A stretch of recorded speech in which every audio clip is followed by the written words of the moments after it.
20 साल 25 वर्ष से सरकार है, ऐसा नहीं कि काम नहीं हो रहा। कर्ज ले रहे हैं, आय नहीं बढ़ा रहे हैं। विभागों में पड़े 1 लाख करोड़ रुपए ऐसे हैं जिनको अगर वसूला जाए, ध्यान दिया जाए एक एक जगह पर, वैसे मतलब उनका उपयोग नहीं हो रहा है तो वो आ जाए। नमस्कार, विराट 24 में आपका स्वागत है। मध्य प्रदेश विधानसभा के शीतकालीन सत्र में प्रस्तुत अनुपूरक बजट पर सिमरिया विधानसभा क्षेत्र के विधायक अभय मिश्रा ने अपने विस्तृत विचार सदन में रखे।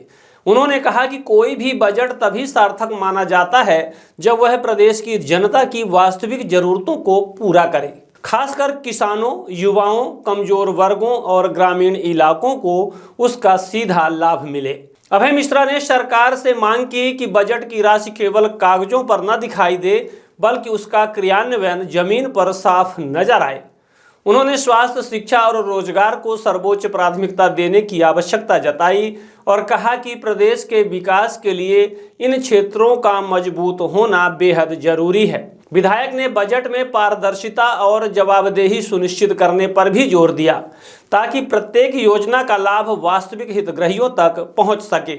उन्होंने कहा कि अनुपूरक बजट केवल आंकड़ों का संग्रह न होकर प्रदेश के संतुलित और समावेशी विकास का साधन बने। अभय मिश्रा ने स्पष्ट किया कि जनता की समस्याओं और अपेक्षाओं को सदन में मजबूती से उठाना उनका दायित्व है और वे आगे भी जनहित के मुद्दों पर सक्रिय भूमिका निभाते रहेंगे। आइए सुनते हैं और उन्होंने क्या कहा है। बजट में आंकड़ों के खेल में उलझने से तो कुछ मिलेगा नहीं। सरकार है, सरकार पक्ष के लोग हैं, जो उन्होंने बना लिया वही करना है। अपनी राय देना, अंकों का आंकड़ा बताने से मुझे समझ में नहीं आता। 2 साल से ही देख रहा हूँ। बहरहाल मैं एक बात तो समझता हूँ, जो मुझे समझ में आता है कि हर व्यक्ति की अपनी लालच होती है कि हम चुनाव जीत जाएं, हम सरकार में आ जाएं। लेकिन जब हम इस सदन में आ जाते हैं तो हम सब कुल मिलाकर एक हो जाते हैं और हमारा उत्तरदायित्व तो जनता के प्रति है। सुशासन, आर्थिक सुदृढ़ता, मतलब आय को बढ़ाना, अपव्यय को रोकना, यानी ये सब कैसे होगा? ये सब पॉलिसी से होगा। इंटीग्रेटेड पॉलिसी जब तक नहीं बनेगी, हम अपने को 10 साल बाद, 20 साल बाद कहाँ देखना चाहते हैं, हमें कितने मंजिल की इमारत बनानी है, उसका लोहा अभी से तय करना होगा। 20 साल 25 वर्ष से सरकार है, ऐसा नहीं कि काम नहीं हो रहा। कर्ज ले रहे हैं, आय नहीं बढ़ा रहे हैं। विभागों में पड़े 1 लाख करोड़ रुपए ऐसे हैं जिनको अगर वसूला जाए, ध्यान दिया जाए एक एक जगह पर, वैसे मतलब उनका उपयोग नहीं हो रहा है तो वो आ जाए। हम उपार्जन नीति और जो ये पंजीयन नीति है, इसकी पॉलिसी में सुधार कर लें तो जो किसान के नाम पर खेल हो रहा, किसान तो बेचारा जो करते है, उसकी स्थिति तो तभी बदलेगी जब वो 50 पैसे का आलू 10 रुपए में बेचेगा। और वो 10 रुपए में तभी बेचेगा जब वो चिप्स बना कर बेचेगा। मतलब जब उसको हम वैल्यू एडिशन देंगे, जब हम उसको MSME से जोड़ेंगे, जब उसका व्यक्तिगत विकास करेंगे, तभी इस प्रदेश की संरचना बदलेगी। आप जहां देखो वहां कितनी सुंदर सुंदर बिल्डिंगें बनी, सड़कें बनी, अच्छा भी लगता है देखने में, मन थोड़ी देर के लिए खुश भी होता है। लेकिन आप देखिए कैसे, आप सिवनी से चलिए वहां बालाघाट के लिए आज भी पतली रोड, आप पिपरिया पचमढ़ी चले जाइए, कई ऐसे प्रमुख मार्ग हैं, कई ऐसे प्रमुख काम हैं जो दिखते हैं। 20 साल से हमारा ध्यान नहीं जा रहा। हर समय से होता आया है, सरकार को वास्तव में 10-20 लोग ही चलाते हैं और वो प्रभावशाली लोग जो कह दिए वो हो गया। कहीं बॉटलनेक है, कोई फर्क नहीं पड़ता, पीछे 4 लेन बना। मतलब कोई एक सुनियोजित प्लान नहीं कि पहले हम स्टेट हाईवे बनाएंगे, फिर हम MDR बनाएंगे, फिर हम छोटी गलियों को बनाएंगे। या मतलब हम एक उदाहरण पेश कर रहे हैं विभिन्न विभागों के माध्यम से कि हम किस दिशा से व्यवस्थित काम करेंगे। उस दिशा में हमारी सोच न हो पाने के कारण, हमारा इतना कुछ हो जाने के बाद भी हम सही जगह पर पहुंच नहीं पा रहे। ऐसा नहीं है कि जनता नहीं समझती, हमको लगता होगा ना कि हम बहुत होशियार हैं, जनता नहीं समझती। जनता सब समझती है। बस दिक्कत यह है कि व्यक्ति परिस्थितियों का दास होता है और समय बलवान होता है। दौर आता है, दौर गुजर जाता है, दुख भी गुजर जाएगा, सुख भी गुजर जाएगा, ये दौर है। मेरा ये कहना है कि इसको हम अच्छा कर सकते थे। किसानों को जब तक हम मजबूत नहीं करेंगे, किसानों का जिनके 4 एकड़ के ऊपर है वो किसान हैं, उनका नाम गरीबी रेखा में भी नहीं आता, उनको किसी तरह की योजनाओं का भी लाभ नहीं मिलता। वो आप खुद सोचिए, वो पिछला कर्ज पटाते हैं, केवाईसी से लेते हैं, पिछला कर्ज पटाते हैं, फिर कर्ज लेते हैं, फिर किसानी करते हैं, फिर खाद के लिए लाठी डंडा खाते हैं, फिर उपार्जन नीति में पंजीयन कराते हैं। उपार्जन नीति में बार बार मैं फोकस कर रहा हूं कि पंजीयन नीति में बहुत बड़ा घालमेल हो गया है, गलती से पॉलिसी में स्पेस छूट गया। हमारे यहाँ कई साल पहले लिकर पॉलिसी बनी थी। हमारे यहाँ की एक सक्षम महिला अधिकारी थी IAS, उन्होंने बहुत अच्छी पॉलिसी बनाई।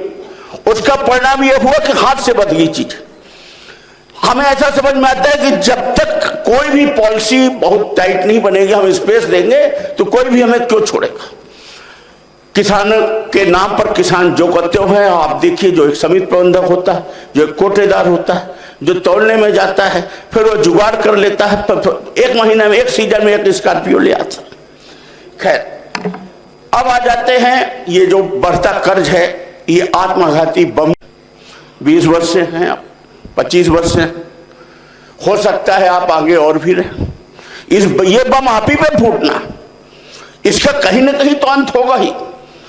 अब मैं और आपका ध्यान, थोड़ा हमें टाइम दीजिएगा, मैं ऐसे जल्दी जल्दी में लिख लिया हूँ।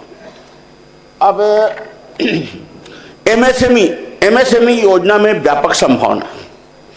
हमारे यहाँ एक मंत्री हैं चेतन कश्यप जी, जिनको कोई अधिकारी समझाने की जरूरत नहीं। वो अपने आप में उस विभाग के मास्टर हैं और उनकी वर्किंग भी हम जानते हैं, मैंने दिख जाती है, आदमी को बताना नहीं पड़ता। और काम भी अभी तक तो हमें जो दिख रहा है, तो एग्रीकल्चर बेस्ड, खाद्य प्रसंस्करण से संबंधित अगर हम अपने बजट में ज़्यादा ध्यान दें तो हमको बहुत अच्छा परिणाम आएगा। किसान को हम फोकस करें, क्योंकि हमारी 70% आबादी गांवों में है। एग्रीकल्चर उसका कल्चर है, उसका संस्कार है। घाटा हो या फायदा वो छोड़ेगा नहीं। इसमें हमारी व्यापक संभावना है। देश देखिए हमारा पूंजीवाद के सिद्धांत पर काम कर रहा है। यहाँ साम्यवाद तो है नहीं। पूंजीवाद ये कहता है कि एक थाली के ऊपर एक गिलास है, गिलास में पानी भरने दो, एक बार वो फुल होगा, फिर वो पानी बहेगा तो पूरे थाली में फैलेगा, तो सब उसमें गिले होंगे। आज आप देखिए कि देश का 50%, 60% पैसा 300 लोगों के पास है, 40% में पूरा सब कुछ चल रहा है। उसमें भी ये जो हम कर्ज लेकर जाते जा रहे हैं, तो आखिर ये पैसा जा कहाँ? मैं बड़ा स्पष्ट रूप से बोल रहा हूं कि हमारे यहाँ की सबसे बड़ी बीमारी है इस देश में, और मुख्य रूप से मध्य प्रदेश में, भ्रष्टाचार। एक बड़ा नैसर्गिक सिद्धांत है। कहते हैं ना कि 5 सड़ा क्यों, घोड़ा अड़ा क्यों, रोटी जली क्यों, क्योंकि पलटी नहीं। जब भी कोई सरकार लगातार रहेगी तो एक कागज तैयार होता है। अगर कांग्रेस की होती तो उसमें भी ये होता, और वह कागज तैयार होता है, और वो कागज में नीचे नीचे एक भ्रष्टाचार का तंत्र होता। मैं आपको एक और खुली बात बताता हूं, भारतीय जनता पार्टी के विधायक नेता ये भ्रष्टाचार में नहीं है शामिल, ये जान भी नहीं पा रहे हैं, मुझे पता है। और नीचे कितना तेज घालमेल है बताने की जरूरत नहीं। हम 15 करोड़ चिल्ला रहे ना, हमारी इनकी हालत में बहुत अंतर नहीं है। जो हो जाता है, जो अधिकारी बना देते हैं। अभी हमको एक ठो मिली है इसमें रोड 3 किलोमीटर की, सबके पास गए, कोई नहीं सुना। एक अधिकारी को गए, नमस्ते वमस्ते के, थोड़ा हाथ हाथ मिलाए, हो गया। समझ ना रहे बात को? तो ये होता है। अरे आप कहाँ जानोगे, सब हो जाएगा। मेरा ये कहना है कि जो भारतीय जनता पार्टी के विधायक हैं वो बेचारे बोल नहीं पा रहे। हम तो बोल लेते हैं, उनकी दुर्दशा हमसे ज्यादा है। और विधायक चाहे पक्ष का हो चाहे विपक्ष का हो, सबकी स्थिति एक ही जैसे।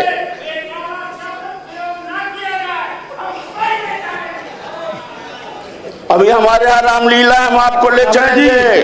अभय जी आप अपनी बात अच्छा देखिए ग्राम पंचायत में महात्मा गांधी की जो परिकल्पना थी ग्राम स्वराज की, किसान है वही पंच है। अगर आप ग्राम पंचायत को सुधार करना चाहते हैं तो पंच तो सरपंचों और इस व्यवस्था पे मत जाइए। मैं जिला पंचायत अध्यक्ष रह चुका हूं, आप पंचों को अधिकार दीजिए। उसमें जो समितियां बनी अधिकार है, दिया हुआ है, क्रियान्वयन नहीं, उसका आप बेहतरी से क्रियान्वयन करा दीजिए। और जब इतना बट ही रहा है, ये जो हम रिश्वत वाला वोट ले ही रहे हैं, तो पंचों को जो उनके एक्ट में लिखा है कम से कम उनको 100 रुपए तो दे दीजिए। तो वो अपनी एक दिन की मजदूरी छोड़े भाई, आप उनको 300 रुपए दोगे तो बेचारा एक दिन की अपनी मजदूरी जो कमाएगा तब ना वो पंचों में इंटरेस्ट लेगा, तब जाएगा। अगर हमारी बात कोई अच्छी लग जाए तो आप उसको नोट कर लीजिए, बाकी हमारे कहने से कुछ होगा नहीं। और एक बात हमें बड़ी बुरी लगती है, हमारे यहाँ की बहनों को ठगा जा रहा है। ये 1250, 1500 इतने सस्ता भाव मत लगाया जाए। 10,000 बिहार की बहनों को मिला है, अब हमारी बहनों को भी 10,000 चाहिए, उनको भी 10,000 दीजिए। ये कौन सी बात हुई कि जब वोट आएगा तब ये देंगे? अगर आप वोट के पहले देते हैं तो रिश्वत है, और अगर आप अभी देंगे तो हम ये मानेंगे कि आप बहनों के प्रति बहुत अच्छी सोच रखते हैं।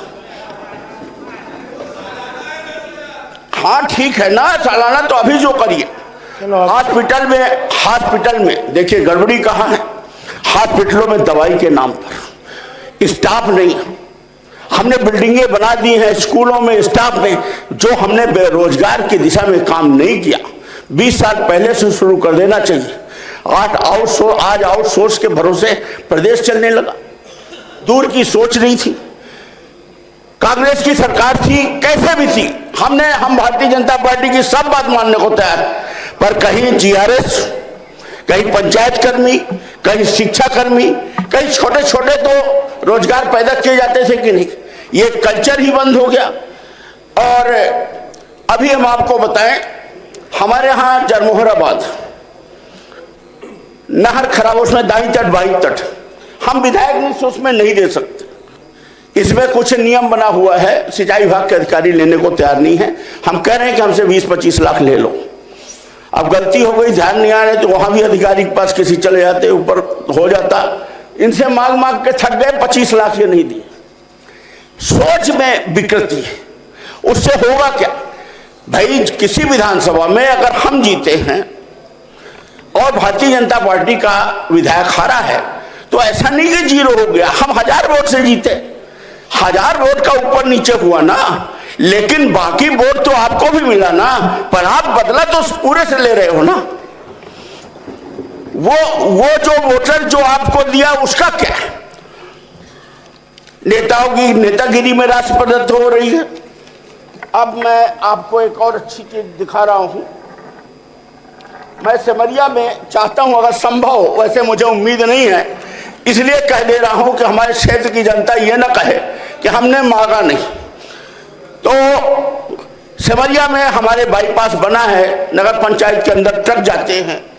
मैं चाहता हूं कि अगर 10 करोड़ रुपए मिल जाते तो रिंग रोड के रूप में हो जाता तो काम हो जाता। बाकी हमारे सिमरिया में काफी कुछ काम हो चुका है। जिला पंचायत अध्यक्ष के तौर पर मैंने 1.5 करोड़ रुपए दिए थे केनिकट बनाने के लिए बसावन मामा में।